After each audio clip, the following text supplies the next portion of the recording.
Friends, welcome to Jaya's garden. நம்ம வீட்டில் புதினா வந்து நல்லா அறுவடை கொடுத்து தினம் நம்ம அறுவடை பண்ணி வேறு டிஷ்ஷெல்லாம் செஞ்சவங்க எல்லாருக்குமே தெரியும். ஆனால் இப்போ அதோட நிலைமையை பாருங்கள். ஒரு 2 days வந்து மழை பெஞ்சிச்சு பார்த்தீங்களா திருநெல்வேலியில். அதுக்கப்புறம் புதினாவினுடைய நிலைமையை பாருங்கள்.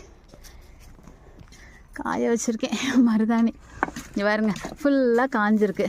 ஆனால் இங்கே சைடில் பார்த்தீங்களா, இங்கே வந்து கொஞ்சோண்டு புதினா வந்து தழுத்து வந்திருக்கு. ஸோ இதை எடுத்துக்கலாம், எடுத்து கொஞ்சம் நட்டு வைப்போம். வேறு ஏதாவது இருக்கான்னு பார்ப்போம். இவ்வளோதான் ஃப்ரெண்ட்ஸ் அதில் இருந்தது, மற்றெல்லாம் இதாகிடுச்சு. அதனால் இப்போ முந்தானத்து புதினா வாங்கினதை எடுத்து தண்ணிக்குள்ளே போட்டு வச்சேன். இங்கே பாருங்களேன், நல்ல வேர் வந்திருக்கு பார்த்தீங்களா. இதை நம்ம நட்டுறலாம்.